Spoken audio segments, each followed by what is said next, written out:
The book of 1 Samuel, chapter 3. Now the boy Samuel ministered to the Lord before Eli. And the word of the Lord was rare in those days. There was no widespread revelation.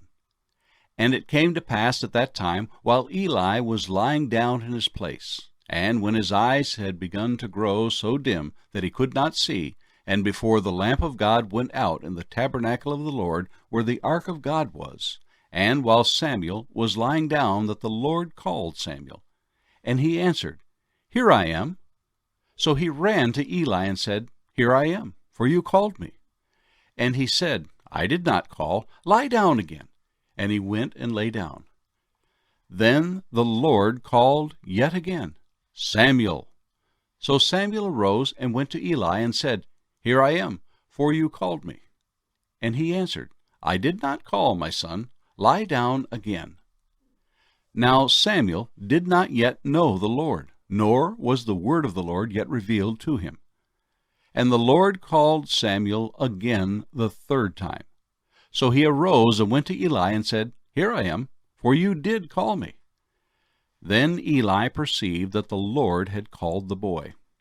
Therefore Eli said to Samuel, Go, lie down, and it shall be, if he calls you, that you must say, Speak, Lord, for your servant hears. So Samuel went and lay down in his place. Now the Lord came and stood, and called as at other times, Samuel, Samuel. And Samuel answered, Speak, for your servant hears. Then the Lord said to Samuel, Behold, I will do something in Israel, at which both ears of every one who hears it will tingle. In that day I will perform against Eli all that I have spoken concerning his house, from beginning to end. For I have told him that I will judge his house forever for the iniquity which he knows, because his sons made themselves vile, and he did not restrain them. And therefore I have sworn to the house of Eli that the iniquity of Eli's house shall not be atoned for by sacrifice or offering forever. So Samuel lay down until morning, and opened the doors of the house of the Lord. And Samuel was afraid to tell Eli the vision. Then Eli called Samuel and said, Samuel, my son. And he answered, Here I am. And he said, What is the word that the Lord spoke to you? Please do not hide it from me. God do so to you, and more also, if you hide anything from me of all the things that he said to you. Then Samuel told him everything, and hid nothing from him. And he said, It is the Lord. Let him do what seems good to him. So Samuel grew, and the Lord was with him, and let none of his words fall to the ground. And all Israel, from Dan to Beersheba, knew that Samuel had been established as a prophet of the Lord. Then the Lord appeared again in Shiloh, for the Lord revealed himself to Samuel in Shiloh by the word of the Lord. The book of 1 Samuel, chapter 4. And the word of Samuel came to all Israel. Now Israel went out to battle against the Philistines, and encamped beside Ebenezer, and the Philistines encamped at Aphek. Then the Philistines put themselves in battle array against Israel. And when they joined battle, Israel was defeated by the Philistines, who killed about 4,000 men of the army in the field. And when the people had come into the camp, the elders of Israel said, Why has the Lord defeated us today before the Philistines? Let us bring the ark of the covenant of the Lord from Shiloh to us, that when it comes among us, it may save us from the hand of our enemies. So the people sent to Shiloh, that they might bring from there the ark of the covenant of the Lord of hosts, who dwells between the cherubim. And the two sons of Eli, Hophni and Phinehas, were there with the ark of the covenant of God. And when the ark of the covenant of the Lord came into the camp, all Israel shouted so loudly that the earth shook. Now when the Philistines heard the noise of the shout, they said, What does the sound of this great shout in the camp of the Hebrews mean? Then they understood that the ark of the Lord had come into the camp. So the Philistines were afraid, for they said, God has come into the camp.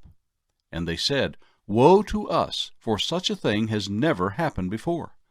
Woe to us! Who will deliver us from the hand of these mighty gods?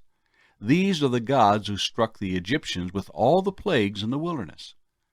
Be strong and conduct yourselves like men, you Philistines, that you do not become servants of the Hebrews, as they have been to you. Conduct yourselves like men, and fight. So the Philistines fought, and Israel was defeated, and every man fled to his tent. There was a very great slaughter, and there fell of Israel 30,000 foot soldiers. Also the ark of God was captured, and the 2 sons of Eli, Hophni and Phinehas, died. Then a man of Benjamin ran from the battle line the same day, and came to Shiloh with his clothes torn and dirt on his head. Now when he came, there was Eli sitting on a seat by the wayside watching, for his heart trembled for the ark of God.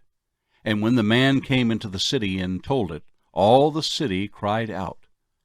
When Eli heard the noise of the outcry, he said, "What does the sound of this tumult mean?" And the man came quickly and told Eli.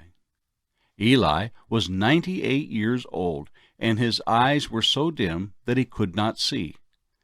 Then the man said to Eli, "I am he who came from the battle, and I fled today from the battle line." And he said, "What happened, my son?" So the messenger answered and said, "Israel has fled before the Philistines, and there has been a great slaughter among the people. Also your 2 sons, Hophni and Phinehas, are dead, and the ark of God has been captured." Then it happened, when he made mention of the ark of God, that Eli fell off the seat backward by the side of the gate, and his neck was broken, and he died. For the man was old and heavy, and he had judged Israel 40 years. Now his daughter-in-law, Phinehas' wife, was with child, due to be delivered. And when she heard the news that the ark of God was captured, and that her father-in-law and her husband were dead, she bowed herself and gave birth, for her labor pains came upon her. And about the time of her death, the women who stood by her said to her, "Do not fear, for you have borne a son." But she did not answer, nor did she regard it. Then she named the child Ichabod, saying, "The glory has departed from Israel, because the ark of God has been captured, and because of her father-in-law and her husband." And she said, "The glory has departed from Israel, for the ark of God has been captured." Paul's first letter to the Corinthians, chapter 7. Now concerning the things of which you wrote to me, it is good for a man not to touch a woman. Nevertheless, because of sexual immorality, let each man have his own wife, and let each woman have her own husband. Let the husband render to his wife the affection due her, and likewise also the wife to her husband. The wife does not have authority over her own body, but the husband does. And likewise the husband does not have authority over his own body, but the wife does. Do not deprive one another, except with consent for a time, that you may give yourselves to fasting and prayer, and come together again, so that Satan does not tempt you because of your lack of self-control. But I say this as a concession, not as a commandment. For I wish that all men were even as I myself. But each one has his own gift from God, one in this manner and another in that. But I say to the unmarried and to the widows, it is good for them if they remain even as I am. But if they cannot exercise self-control, let them marry, for it is better to marry than to burn with passion. Now to the married I command, yet not I, but the Lord. A wife is not to depart from her husband. But even if she does depart, let her remain unmarried, or be reconciled to her husband. And a husband is not to divorce his wife. But to the rest I, not the Lord, say, if any brother has a wife who does not believe, and she is willing to live with him, let him not divorce her. And a woman who has a husband who does not believe, if he is willing to live with her, let her not divorce him. For the unbelieving husband is sanctified by the wife, and the unbelieving wife is sanctified by the husband. Otherwise your children would be unclean, but now they are holy. But if the unbeliever departs, let him depart. A brother or a sister is not under bondage in such cases, but God has called us to peace. For how do you know, O wife, whether you will save your husband?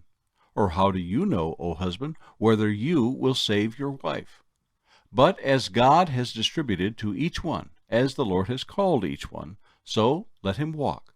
And so I ordain in all the churches. Was anyone called while circumcised? Let him not become uncircumcised. Was anyone called while uncircumcised? Let him not be circumcised. Circumcision is nothing, and uncircumcision is nothing, but keeping the commandments of God is what matters. Let each one remain in the same calling in which he was called. Were you called while a slave? Do not be concerned about it, but if you can be made free, rather use it. For he who is called in the Lord while a slave is the Lord's freedman. Likewise, he who is called while free is Christ's slave. You were bought at a price. Do not become slaves of men. Brethren, let each one remain with God in that state in which he was called. Now concerning virgins, I have no commandment from the Lord.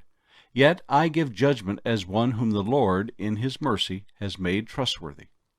I suppose, therefore, that this is good because of the present distress, that it is good for a man to remain as he is. Are you bound to a wife? Do not seek to be loosed. Are you loosed from a wife? Do not seek a wife. But even if you do marry, you have not sinned, and if a virgin marries, she has not sinned. Nevertheless, such will have trouble in the flesh, but I would spare you. But this I say, brethren, the time is short, so that from now on even those who have wives should be as though they had none, those who weep as though they did not weep, those who rejoice as though they did not rejoice, those who buy as though they did not possess, and those who use this world as not misusing it. For the form of this world is passing away. But I want you to be without care. He who is unmarried cares for the things of the Lord, how he may please the Lord. But he who is married cares about the things of the world, how he may please his wife. There is a difference between a wife and a virgin. The unmarried woman cares about the things of the Lord, that she may be holy both in body and in spirit. But she who is married cares about the things of the world, how she may please her husband.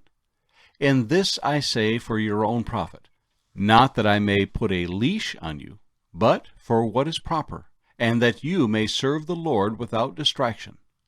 But if any man thinks he is behaving improperly toward his virgin, if she is past the flower of youth, and thus it must be, let him do what he wishes. He does not sin. Let them marry.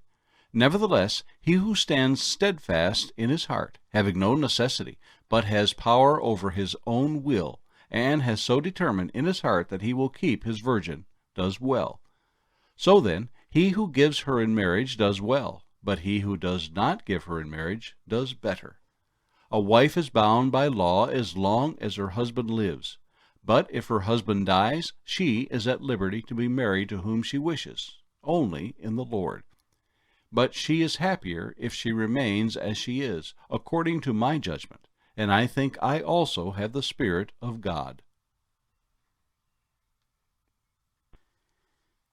Psalm 139. For the chief musician, a psalm of David. O Lord, you have searched me and known me. You know my sitting down and my rising up. You understand my thought afar off.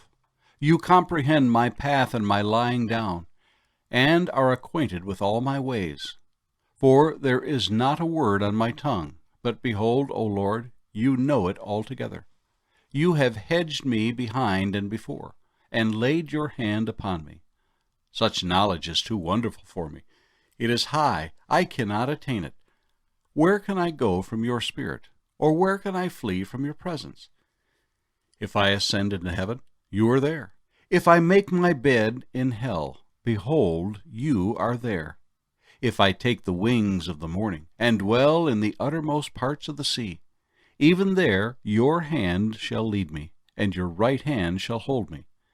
If I say, Surely the darkness shall fall on me, even the night shall be light about me. Indeed, the darkness shall not hide from you, but the night shines as the day. The darkness and the light are both alike to you. For you formed my inward parts. You covered me in my mother's womb. I will praise you, for I am fearfully and wonderfully made.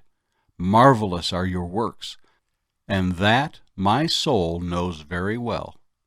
My frame was not hidden from you when I was made in secret, and skillfully wrought in the lowest parts of the earth. Your eyes saw my substance, being yet unformed, and in your book they all were written, the days fashioned for me, when as yet there were none of them. How precious also are your thoughts to me, O God! How great is the sum of them! If I should count them, they would be more in number than the sand. When I awake, I am still with you. Oh, that you would slay the wicked, O God! Depart from me, therefore, you bloodthirsty men, for they speak against you wickedly. Your enemies take your name in vain. Do I not hate them, O Lord, who hate you? And do I not loathe those who rise up against you? I hate them with perfect hatred. I count them my enemies. Search me, O God, and know my heart. Try me, and know my anxieties, and see if there is any wicked way in me, and lead me in the way everlasting.